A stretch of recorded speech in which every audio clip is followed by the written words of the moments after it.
আসসালামু আলাইকুম। আশা করি সবাই ভালো আছেন। It's me Ashraful Islam Lalon. Ashraful Islam Lalon Italy page এবং ইউটিউব চ্যানেল যে যেখান থেকে দেখছেন সবাইকে আন্তরিক ভালোবাসা ও অভিনন্দন। যারা ফেসবুকে থেকে দেখছেন ফেসবুক পেজটি লাইক ফলো শেয়ার দিয়ে এবং ইউটিউব চ্যানেলটি সাবস্ক্রাইব করে পাশে থাকুন, ধন্যবাদ।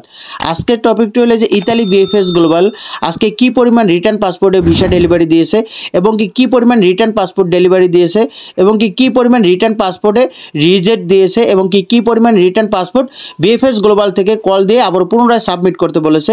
এবং কি আরেকটি বিষয় হলো যে অ্যাপয়েন্টমেন্ট ভুক্তভোগী যারা আছেন তো তাদের জন্য একটা সুখবর যে নুলুস্তার ম্যাচ শেষের দিকে তাদের অ্যাপয়েন্টমেন্ট লাগবে না, সরাসরি আপনারা জমা দিতে পারবেন।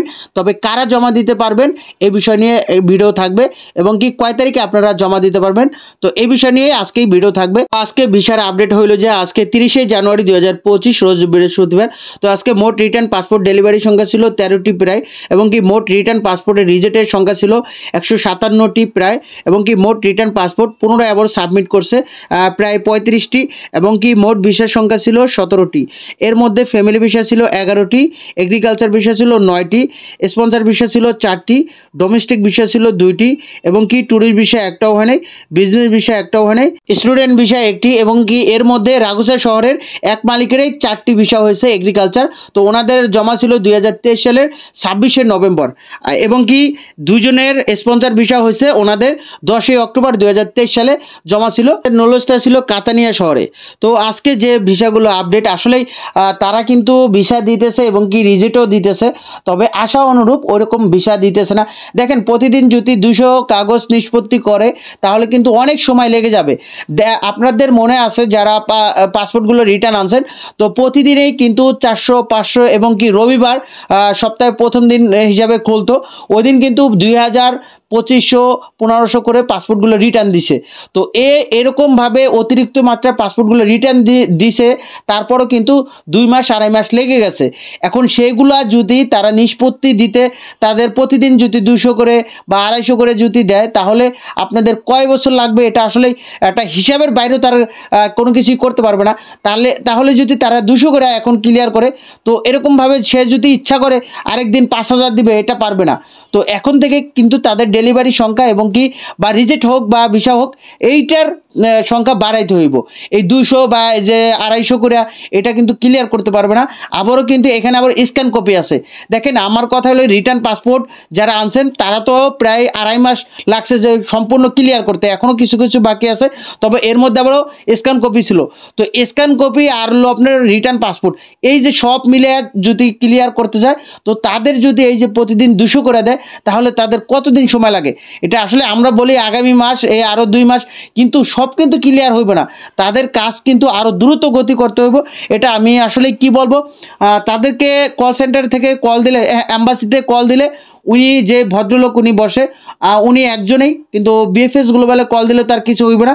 তো আমি আবার অ্যাম্বাসিতে ফোন দিয়েছিলাম তো উনি একই কথা ওনাদের মতোই কাজ করবে। এটা আসলে আমি যতই বলি তাদের মতো তারা কাজ করবে।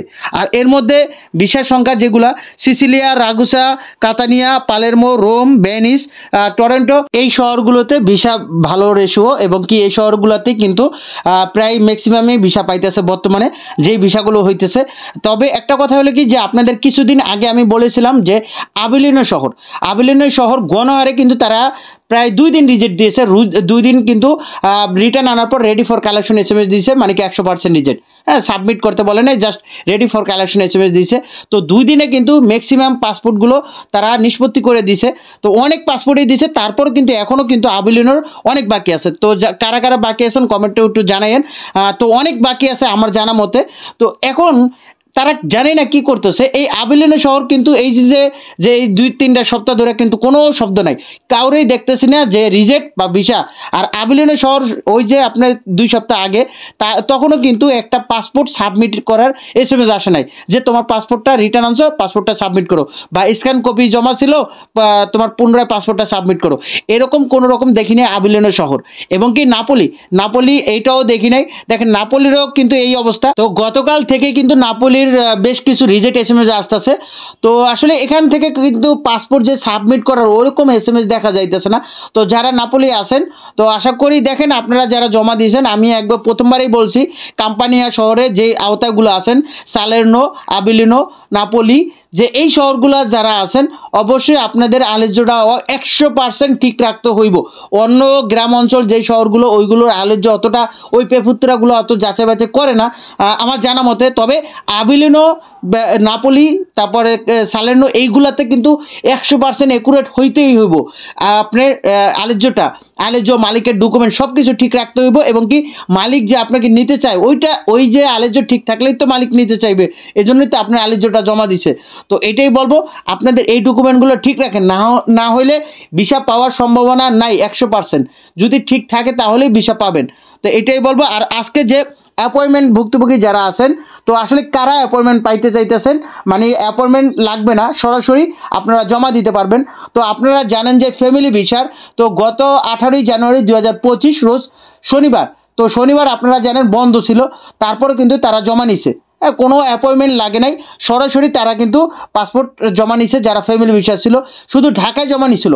কিন্তু যারা ফ্যামিলি ভিসা এখনও অ্যাপয়েন্টমেন্ট ভুক্তভোগী আছেন, তো আপনাদেরকে মানে একটা কথা বলবো, সুখবর যেটা, আপনাদের মেয়াদ যাদের শেষ পর্যায়ে, ধরেন 1 মাস মেয়াদ আছে আপনার নলস্তার, তো তারাই একমাত্র 1 ফেব্রুয়ারি 2025 রোজ শনিবার কিন্তু বন্ধ থাকে, কিন্তু আপনাদের জন্য বিশেষভাবে এই শনিবার সরাসরি আপনারা জমা দিতে পারবেন, কোনো প্রকার অ্যাপয়েন্টমেন্ট লাগবে না। তবে যারা 25 সালের অ্যাপয়েন্টমেন্ট পাইছেন, ধরেন আপনি ফেব্রুয়ারির 10 তারিখে পাইছেন, 7 তারিখে পাইছেন বা 14 তারিখে পাইছেন, ফেব্রুয়ারিতে অলরেডি পেয়ে গেছেন অ্যাপয়েন্টমেন্ট, তবে আপনারা কিন্তু জমা দিতে পারবেন না। যাদের নলস্তায় শেষ পর্যায়ে 1 মাস আছে বা 1.5 মাস আছে, তারাই মাত্র সরাসরি যায় জমা দিতে পারবেন। তবে আপনাদের 13টা বিএফএস গ্লোবালেই জমা দিতে পারবেন। আপনার যেখানে মন চায় সেখানেই কিন্তু আপনি জমা দিতে পারবেন। কিন্তু গত 18ই জানুয়ারি ওরকমটা ছিল না, শুধু ঢাকায় জমা নিচ্ছিল। কিন্তু এই যে 1 ফেব্রুয়ারি 2025 শনিবার, এখানে কিন্তু 3টা বিএফএস গ্লোবালেই জমা নেবে। তবে সকল প্রকার ডেলিভারি অপশন বন্ধ থাকবে, সকল কার্যক্রম বন্ধ থাকবে, শুধু ফ্যামিলি ভিসার জমা নেওয়াটা অপশনটা চালু থাকবে। এমনি আসে না যে পাসপোর্টগুলো ডেলিভারি দিবে, বা ফ্যামিলি ভিসা বলেন বা ট্যুরিস্ট ভিসা বলেন বা ওয়ার্ক ভিসা বলেন, কোনো প্রকার ডেলিভারি থাকবে না, শুধু জমা নেওয়ার অপশনটা চালু থাকবে। তবে রবিবার থেকে আবারও আগের মতো কার্যক্রম চালু থাকবে। তো এটাই বলবো যারা ফ্যামিলি ভিসা অপেক্ষা করছেন। আর আরেকটা বিষয় হলো কি, যে যারা ওয়ার্ক ভিসা অ্যাপয়েন্টমেন্ট ভুক্তভোগী আছেন, আপনাদের কথা কি আর বলবো, দীর্ঘ 7 থেকে 8 মাস 9 মাস, 10 মাস ধরে অপেক্ষা করতেছেন।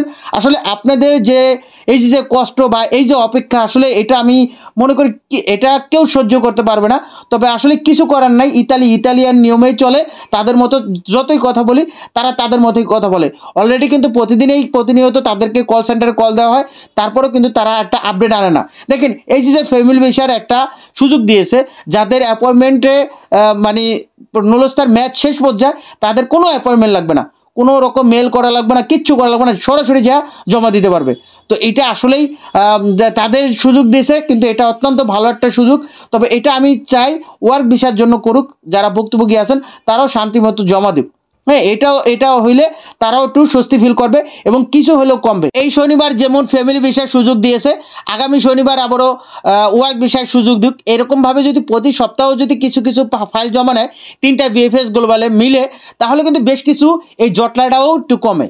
তো আমি অনুরোধ করব যে বিএফএস গ্লোবাল কল সেন্টারে যারাই কল দিবেন, এ কথাটা বলবেন যে ফ্যামিলি ভিসার যাদের এই যে আপনারা শনিবার জমা নিতেছেন বিশেষভাবে, সরাসরি কোনো অ্যাপয়েন্টমেন্ট ছাড়া, সরাসরি যাদের ম্যাচ শেষ পর্যায়ে, তো এরকম যাতে আপনাদেরও জমা নেয়।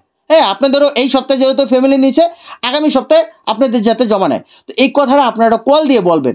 আমি তো আপনাদেরকে কল রেকর্ডগুলো শোনাই, যাতে সরাসরি বর্তমান পরিস্থিতিটা আপনারা বুঝতে পারেন, এই জন্যই একমাত্র শোনাই। হয়তো আপনাদের কাছে ভালো লাগে, অনেকেই বলেন যে না ভাই শোনাবেন, তো এই জন্যই শোনাই। তো এটাই বলবো, আপনারা এই কথাটা তুলে ধরবেন, তারা আপনারা যারা ভুক্তভোগী আছেন অ্যাপয়েন্টমেন্ট ভুক্তভোগী ওয়ার্ক ভিসা, সরাসরি আপনারা বলবেন যে ফ্যামিলি ভিসার মতোই আপনাদেরও এরকম একটা সুযোগ দেওয়া হোক। বর্তমানে আস্তে আস্তে যদি তারা এখন তাদের কাজের প্রেশার, তারপরে যদি এই যে শনিবার জমাগুলো নেয়, তাহলে তো তাদের একটা মানে এটা তাদের কাজের প্রেশারটা কমে বা ওই রকম প্রেশার পড়ে না। তো এটাই বলবো, যারা এতক্ষণ সাথে থেকে ভিডিওটি দেখার জন্য আপনাদেরকে অসংখ্য ধন্যবাদ। আপনারা সুস্থ থাকুন, ভালো থাকুন, আল্লাহ হাফেজ, আসসালামু আলাইকুম।